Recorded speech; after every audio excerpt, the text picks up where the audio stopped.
में चुनाव कराने की एक आकांक्षा जाहिर कर दी है। लेकिन बड़ा सवाल यह है कि अरविंद केजरीवाल के इस्तीफे की पेशकश से न बीजेपी खुश है न कांग्रेस खुश है।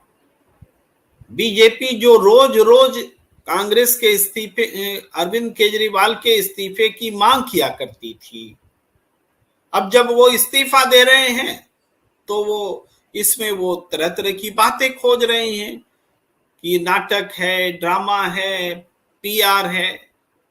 तो इस्तीफा मांग क्यों रहे थे भाई? जब अरविंद केजरीवाल इस्तीफा देंगे तो वो नाटक होगा, पीआर होगा, ड्रामा होगा, तो आप मांग क्यों रहे थे? और इस्तीफा मांग भी रहे थे, इस्तीफा दे रहे हैं तो ये आपको कबूल भी नहीं है, तो राष्ट्रपति शासन लगा दिया होता। बहुत हल्ला करते थे कि जेल के भीतर से कैसे चलाएंगे सरकार, चलाकर दिखाया ना अरविंद केजरीवाल ने। ये एक बीजेपी से प्रश्न उठता है। लेकिन कांग्रेस का इकोसिस्टम क्यों अरविंद केजरीवाल के इस्तीफे से खुश नजर नहीं आ रहा है? यह भी कोई छोटा सवाल नहीं है। इसलिए कि अरविंद केजरीवाल इंडिया गठबंधन का हिस्सा हैं। अरविंद केजरीवाल जब समर्पण करते हैं, ठीक चुनाव नतीजे से पहले, एग्जिट पोल के बाद, तो कांग्रेस के नेता जाते हैं उनको जेल में छोड़ने के लिए, और इंडिया गठबंधन की सरकार बनेगी ऐसा दावा अरविंद केजरीवाल कर रहे थे, एग्जिट पोल को झूठा ठहरा रहे थे। इसके बावजूद अगर आज कांग्रेस के नेता खुश नहीं हैं तो ये एक बड़ा क्वेश्चन मार्क उठता है कि क्यों।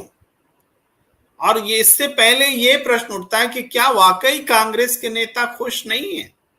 मैंने कांग्रेस न कह करके कांग्रेस का इकोसिस्टम करना ज्यादा उपयुक्त समझा और समझता हूं, क्योंकि कांग्रेस के आला नेता ऐसा कुछ भी नहीं बोल रहे हैं जिससे अरविंद केजरीवाल की रिहाई से या फिर मुख्यमंत्री पद से इस्तीफा देने की पहल से उनकी कोई नाराजगी, कोई उदासी, कोई बेचैनी दिखती हो।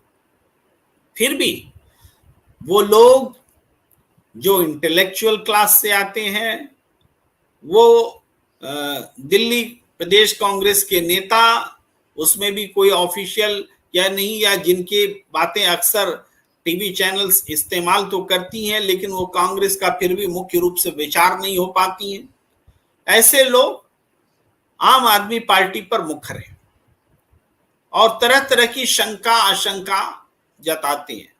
मैं ये नहीं कहता कि कोई गलत कह रहे हैं या सही कह रहे हैं, आप में से भी कई लोगों की अलग अलग राय होगी।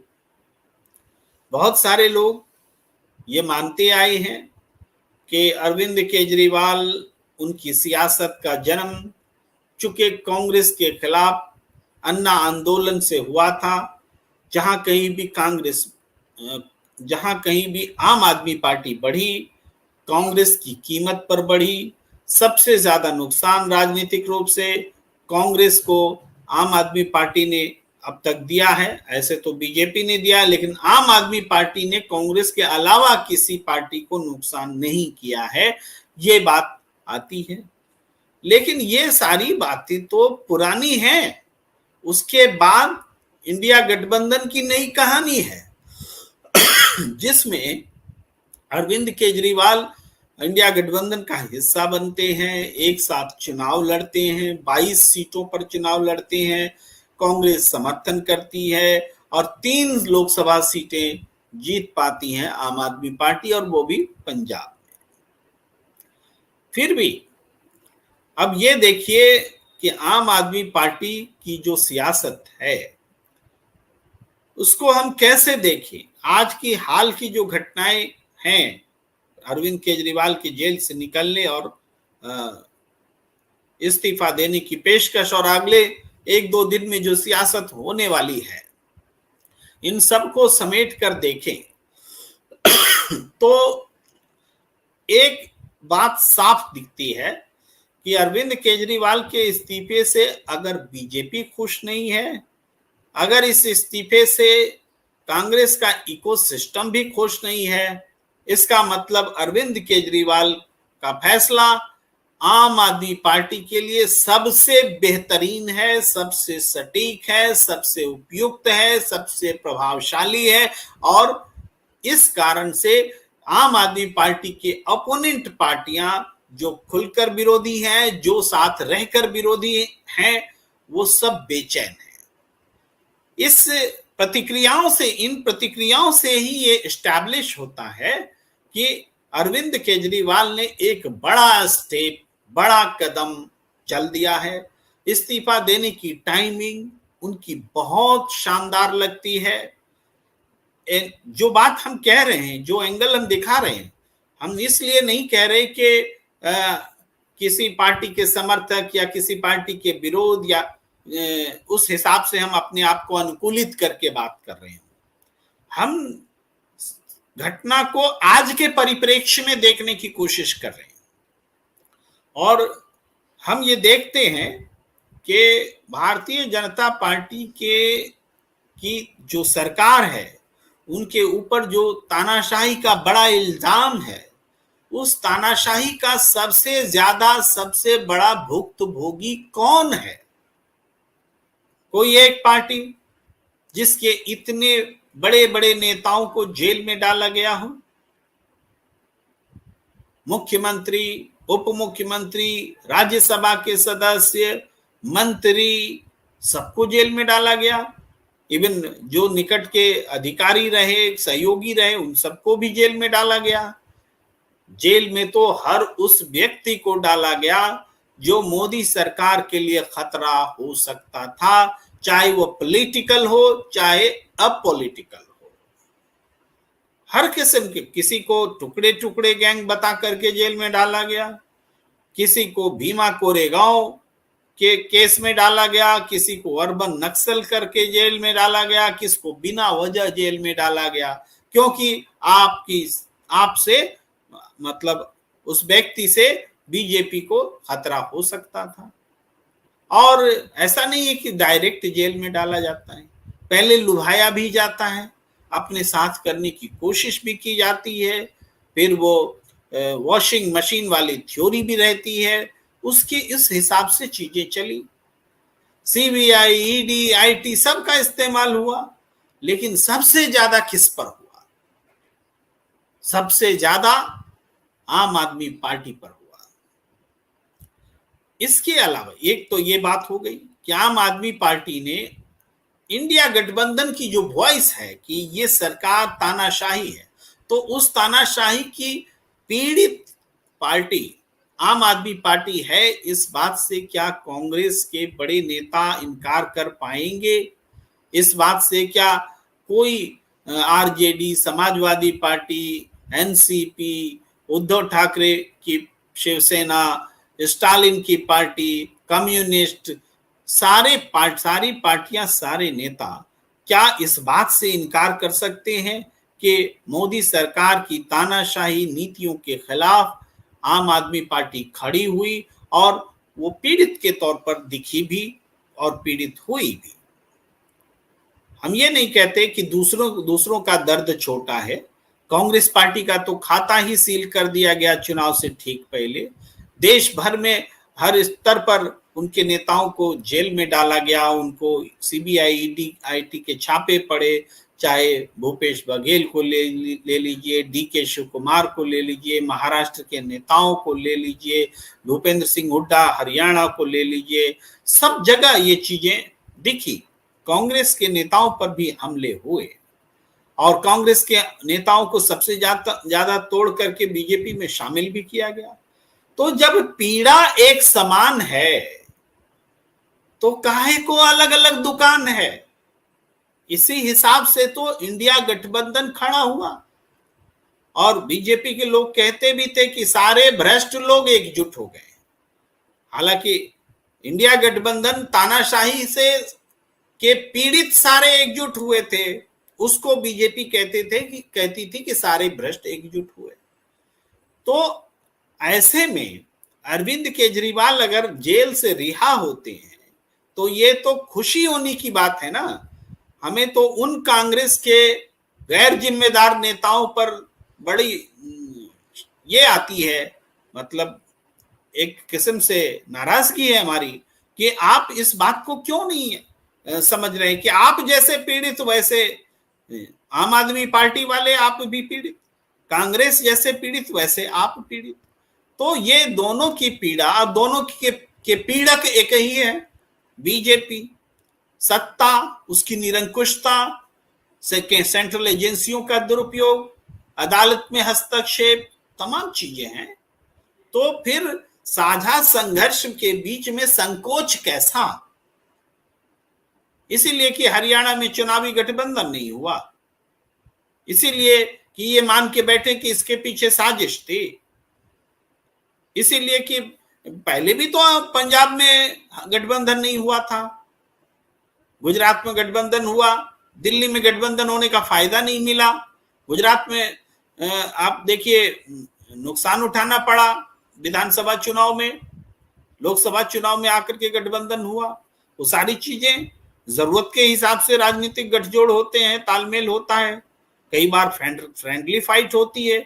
लेकिन अरविंद केजरीवाल ने इस्तीफा की पेशकश करके एक नई राजनीति खड़ी की है, एक नया संदेश दिया है, उसको समझने की जरूरत है और डिस्कोर्स में लाने की जरूरत है, विमर्श का विषय बनाने की जरूरत है। अरविंद केजरीवाल ने एक बात साफ कर दी है कि अगर तुम किसी सरकार को गिराने के लिए किसी भी हद तक जाओगे तो हम भी बचाने के लिए किसी भी हद तक जाएंगे। क्या बीजेपी की यह राजनीति नहीं है कि जहां वो जीत नहीं पाती है वहां खरीद फरोख्त करती है, विधायकों को तोड़ती है, सांसदों को तोड़ती है, स्थानीय सरकारें गिराती हैं, अपनी सरकार बनाती है, इसमें हर तरह का राज्यपाल का दुरुपयोग, अदालती प्रक्रिया में भी हस्तक्षेप ही कहेंगे, खैर इसको साबित करना मुश्किल है लेकिन हस्तक्षेप के उदाहरण है। ज्यादा डिस्कशन होगा तो मैं पॉइंट्स रखूंगा, लेकिन अभी मैं संक्षेप में बोल रहा हूं। ये सारी चीजें दिखती हैं, तो ऐसा क्यों है कि ये सारी चीजें दिख रही हैं और आम आदमी पार्टी के नेता अरविंद केजरीवाल ये संदेश दे रहे हैं देश के बाकी गैर बीजेपी के मुख्यमंत्रियों को कि कभी ऐसी परिस्थिति आ जाए कि आपकी सरकार गिराने के लिए आपको जेल भेजना पड़े, जेल भेजने की नौबत आए तो जेल चले जाना, लेकिन इस्तीफा मत देना हेमंत सोरेन की तरह, जिन्होंने चंपाई सोरेन को मुख्यमंत्री बनाकर जेल जाना पसंद किया था, लेकिन बाद में जब वो वापस अपने पद पर आए, हाई कोर्ट ने कहा कि इन पर तो ऐसा कोई बात ही नहीं है जिस आधार पर मुकदमा चलाया जा रहा है, उनको जमानत दी। हालांकि मुकदमा चल ही रहा है लेकिन फिर भी चंपाई सोरेन बीजेपी के हो गए। तो अरविंद केजरीवाल ने कहा कि आपको ऐसा नहीं करना है, साफ साफ कह दिया। उन्होंने कहा कि हमने जेल से सरकार चलाकर दिखा दिया है। ये तो एक मैसेज दिया जिसके तहत आप समझ सकते हैं कि कर्नाटक के सिद्धारमैया, उनके खिलाफ मुकदमा चलाने के लिए राज्यपाल ने परमिशन दे दी। समझ लीजिए टारगेट क्या है, कर्नाटक की हार पच नहीं रही है, तो कांग्रेस को यहां भी सोचना होगा। हेमंत सोरेन पर गाज गिर ही रही है। आप देखेंगे तेलंगाना के सीएम को भी छोड़ा नहीं जाएगा, हिमाचल के सीएम को गिराने की बार बार कोशिश हो चुकी है, विधायकों को तोड़ने फोड़ने की उसमें भी लगी हुई है बीजेपी। तो सरकार नहीं चलने देने के लिए बीजेपी लगी हुई है। तो ऐसे में अगर आम आदमी पार्टी ने रीढ़ की हड्डी दिखलाई है, न पार्टी टूटी, न नेता टूटे, न नेता झुके और जेल से बेल के साथ बाहर आए हैं, ये एक मॉरली बूस्टअप होने का समय है। पूरे इंडिया गठबंधन को मॉरली बूस्ट अप होना चाहिए अरविंद केजरीवाल के उदाहरण से। तो बहुत सारे लोग लगे हुए हैं अरविंद केजरीवाल का आरएसएस से संबंध खोज रहे हैं, और ये संबंध खोज रहे हैं तो आज क्या क्यों खोज रहे हैं? पहले से भी तो संबंध था ही, अगर है तो। ऐसा थोड़े कि आज आरएसएस से उनका संबंध स्टैब्लिश हुआ है। आप जानते हैं कि अन्ना आंदोलन में आप धारणा रखते हैं कि अन्ना आंदोलन में आरएसएस भी था, तो वो सारी बातें हैं। इसके बावजूद इंडिया गठबंधन में आम आदमी पार्टी का वेलकम हुआ, आम आदमी पार्टी ने कांग्रेस का वेलकम किया और एक दूसरे के साथ जुड़े। ये सच्चाई है।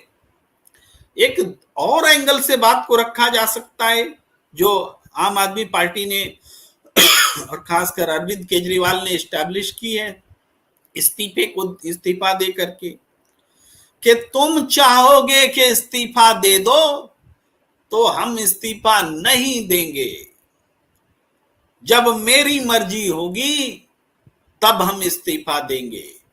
तुम चाहोगे कि हमारी पार्टी को तोड़ दोगे, हमें डराकर धमकाकर जेल में डालकर, तो भी हम उससे लड़ने के लिए सक्षम हैं। और हम खुला ऐलान करते हैं कि आ जाओ चुनाव के मैदान में, अगर तुम्हारे पास जनता की ताकत होगी तो जीत जाना, अगर मैं कट्टर ईमानदार नहीं होऊंगा तो जनता मुझे हरा देगी। इतने पाक साफ तरीके से स्पष्ट चैलेंज के साथ सामने आना, क्या इसका वेलकम नहीं किया जाना चाहिए? क्या इससे इंडिया गठबंधन को खुश नहीं होना चाहिए? खास करके राष्ट्रीय परिप्रेक्ष्य में दिल्ली के कांग्रेस नेताओं को रहने दीजिए, उनको दुविधा में, उनको तो लड़ना भी है आम आदमी पार्टी से, स्थानीय चुनाव भी लड़ना है, स्थानीय नेताओं की आवाज भी बुलंद करनी है, आम आदमी पार्टी की सरकार की खामियों को सामने भी लाना है, संघर्ष भी करना है। लेकिन सरकार की कमियां, नाकामियां, इसके खिलाफ संघर्ष करना एक अलग बात है। और सरकार को डेमोक्रेटिक तरीके से नहीं चलने देना और इसके लिए पूरे देश के लोकतांत्रिक ढांचे को छिन्न भिन्न करना और उसके लिए केंद्रीय एजेंसियों का दुरुपयोग और तमाम हथकंडे अपनाना, ये बिल्कुल अलग बात है। इस बात को तो समझना पड़ेगा। तो राजनीतिक रूप से अरविंद केजरीवाल ने जो स्टेप लिया है, ये स्टेप इसी बात से सही हो जाता है कि इस स्टेप्स को से बीजेपी खुश नहीं है, और कांग्रेस का भी इकोसिस्टम जो है, जिसमें बौद्धिक जगत के लोग हैं, जिसमें प्रेस के लोग हैं, जिसमें सामाजिक कार्यकर्ता हैं, जिसमें दिल्ली कांग्रेस है, प्रदेश कांग्रेस है, ये सारे हैं जिनका व्यू पॉइंट्स डिफरेंट हो सकता है, लेकिन इन सब के लिए एक संदेश मेरी ओर से है कि लार्जर पर्सपेक्टिव में डेमोक्रेटिक एनवायरनमेंट को बचाने के लिए, डेमोक्रेसी की रक्षा करने के लिए जो एक बड़ा अलायंस बना है, उस अलायंस को कमजोर करने की जरूरत नहीं है। और इसी चर्चा के साथ, इसी बातचीत के साथ हम अभी आपसे आग्रह करते हैं, विदा लेते हैं। आप हमारा YouTube चैनल अगर आपने सब्सक्राइब नहीं किया है तो प्लीज इसे सब्सक्राइब कीजिए, लाइक कीजिए, शेयर कीजिए, ज्वाइन का बटन दबाइए और इस चैनल को, अपने चैनल को आगे बढ़ाइए, मजबूत कीजिए। और अगर आप ट्विटर पर हमारे साथ जुड़ना चाहते हैं तो ask the Prem Kumar @AskThePremKumar इससे जुड़ सकते हैं, फॉलो कर सकते हैं, चीजें पसंद आए तो लाइक कर सकते हैं। और हमें दीजिए इजाजत। नमस्कार, धन्यवाद।